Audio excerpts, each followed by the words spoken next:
Пайғамбарымыз саллаллаху алейхи вассаламның талабул илми фаридатун аля кулли муслимин вал муслиматин, білім іздеу әрбір мұсылманға парыз деген бұйрығы бар. Бұл білім қандай білім? Бұл ең бірінші Алланы танытуға имандылық білім, сонымен бірге рухани білімнің басында жәнде тұрған, бірін орын жапқан бұл зайырлық білімдер. Кәдімгі біздің, мысалы мен сізге айтайын, сіз мемлекеттік біздің кәдімгі білімді оқымасаңыз, тек қана Құранды яки болмаса дінді оқи берсең, сен көбейту таблицаны білмей қалуың мүмкін. Көбейту кестені білмесең, ертең қалай есептейсіз? Есеп машинасына калькуляторға салып есептейсің бе, қалай есептейсіз? Ол болмай қалса қалай есептейсің? Сондықтан тарыдай болып кіріп, таудай болып шығатын мектеп, медресе, мешіт бұл біз үшін ең қасиетті білім ордалары болып табылады.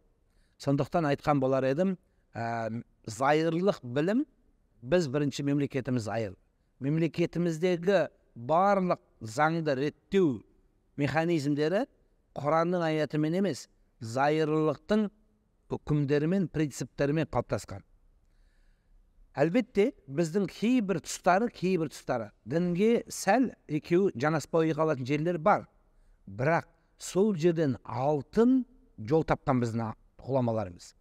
Өгізді өлтірмей, арбаны сындырмай, екі ортада жақсы жол тапқан. Бұлай ғой, шынайы мұсылман болған адам, ол барлық жаққа икемшілі болады. Түсінікті кең адам болады. Қысқа ойлабайды, тереңнен ойлайды. Сондықтан, мысалы, бір уақытта мемлекетті дамыту үшін сондай шешімдерді қабылдау керек болды кейбір басшылар. Бір нәрселерді қысуға, мүмкін бір нәрселерді реттеуге. Сондықтан оған дұрыспен, түсінікпен қарап, байбалам салудың кейбір мәселеде қажет жоқ та бізге. Біздің намаз оқуымызға, ораза ұстауымызға, құлшылық қылуымызға мемлекет қай жерде қарсы? Қайта мешітін ашып, медресесін қолдап отырған бұл мемлекетте бүлік шығарып, елді түртпектеп, бүйткенде бүйтті деп дау шығару, ол әл-фитнату, фитна деген нәрсе, ұйқыдағы нәрсе, ләғаналла, Алланың лағнаты болсын кімге? Осыны оятқандарға қадаға деді. Оятқандарға қалыс болсын. Сондықтан мен айтқан болар едім, біз зайырлыққа бұрылып бара жатырмыз деп, елге ірткі салудың қажеті жоқ.